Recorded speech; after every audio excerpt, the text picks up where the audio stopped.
Hello, everyone. I am here today to share another community local business, we are here with Dr. Melissa Jones of Direct Primary Care. And Melissa, why don't you just give us an introduction and tell us about yourself and where you live and where your office is, and a little bit about your practice. Okay. Thank you, Becky. Thank you for having me on today. So I live in Plaza Midwood, and I'm a family medicine physician, and I do full service primary care, and I just opened a private practice that's less than a mile from my home, with the idea of trying to be the neighborhood doctor to be available for all of my patients. And I have a model that's a little bit different. It's direct primary care, which means the relationship is direct with just the patient and me. So it's a monthly membership, and you pay based on your age, and you just kind of like a gym membership where you pay monthly, and then all of your visits are included. The labs are at cost, they're cheap. A lot of the services I can get at discount. We have a lot more control over the visit because we don't have third-party payers like insurance fees or health plans or anything that's mandating what we can do. So yeah, it kind of incentivizes you to use your health care because you don't have to worry about co-pays or hidden costs. Everything's very transparent. And so far, patients are really loving it. So. That's awesome. And can you just give people a little bit of an idea, like for instance, for a single person like me that is an adult, like what is like a typical like monthly cost? So most adults are going to fall into the category where the fee's about $55 a month. Okay. Yeah, and that covers everything. If you were to get physical labs on top of that, the prices that I've negotiated, every lab that you would pretty much get normally is going to be under $10, and that's cash pay. And we just add it to the next month's fee. But again, it's also very transparent, and you know what the fees are going to be going in. So you can actually calculate your health cost for the whole year. So a lot of my patients actually have insurance, but it's cheaper still to do their visits, 80–90% of all of their visits with me, because all the plans are high deductible and a lot of people aren't meeting them. That's a really good point. Yeah, as somebody who recently was shopping for health insurance myself and realizing how expensive it is and all of the limitations, it's actually really nice to know that I could have, insurance if I wanted to for something like major that happens that would require hospitalization or surgery from a specialist, but also knowing that, if I'm really not feeling well or I'm not sure if it's serious or not, that I have access to my primary care doctor for such a small fee every month. So I think that's awesome. Thank you. So how has that been received in the community so far? Are you finding that people are, having a lot of questions? Are you still trying to, grow the practice? Are you still accepting new patients? So I am accepting new patients. What I'm finding with any new concept is that people have to get used to the idea and understand that I really mean what I say. I'm trying to keep costs low. It's not like your typical healthcare experience. And I think people for so many years have relied on insurance and been so disappointed with healthcare costs, and they try not to go to the doctor. They try not to incur expenses. And this model is actually so good because say you do get sick, but you still want to go to work, or you don't want to take the time to have to, and the convenience to have to go to your doctor for the appointment. I am accessible to all my patients 24/7. So you could text me and say, hey, I've got, I think maybe a urinary tract infection, or I've got, and I can call in medicine for you. And then you could pick it up and actually go about your day and not have to worry about the time, the expense, because it's all included. So That's awesome. I love that.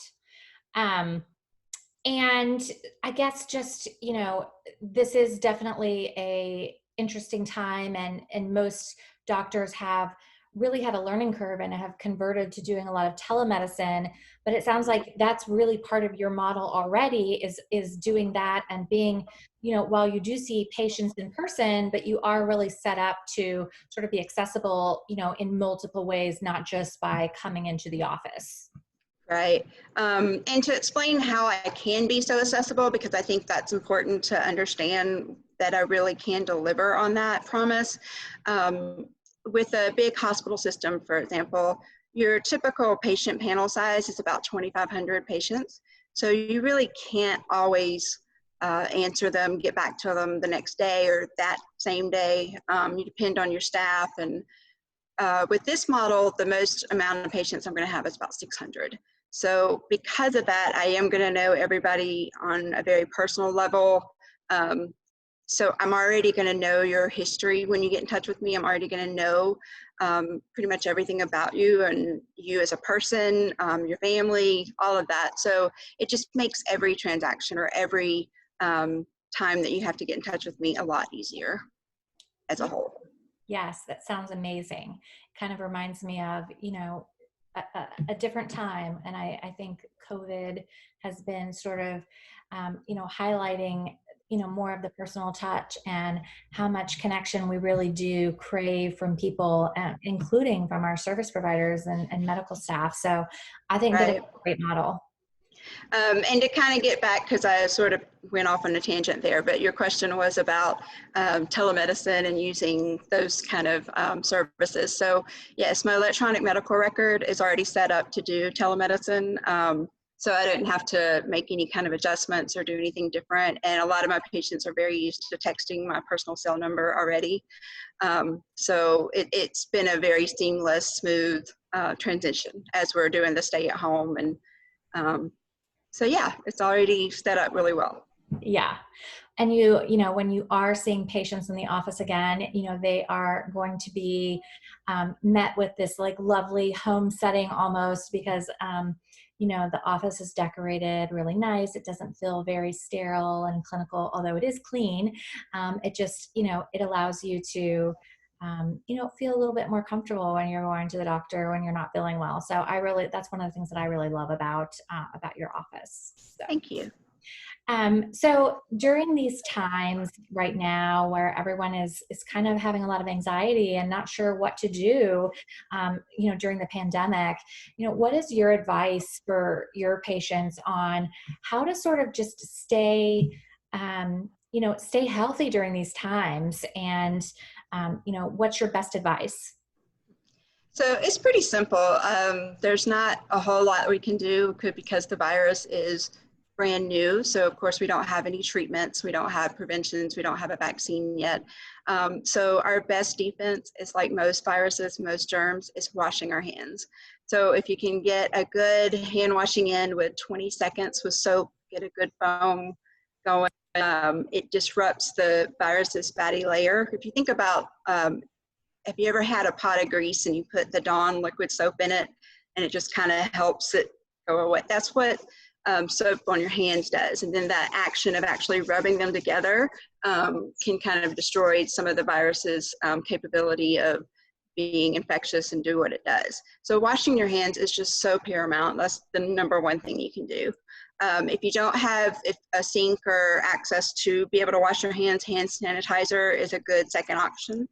Kind of being aware that social distancing is something we still need to be cognizant of or still be aware of, even though we're going to start seeing a lot of relaxation of and we're going to forget, we're going to want to see our friends and family, but just keep in the back of your mind that, try to spread things out, try to do more things outdoors where the virus is less likely to be concentrated and be on objects that you touch, things like that. Let's see, what else would be a good thing? If you're sick, stay home. If you're high risk, definitely be more careful, stay home. But otherwise, hand washing and wearing a mask is actually still recommended and still good. All right, fabulous. Well, thank you so much for all of this information. And I am going to include a link to your practice website so that if anybody is interested in learning more or signing up to be a new patient, they will have that information. So thank you again for joining us, and we look forward to seeing you in person soon. Thank you, Becky. Bye-bye.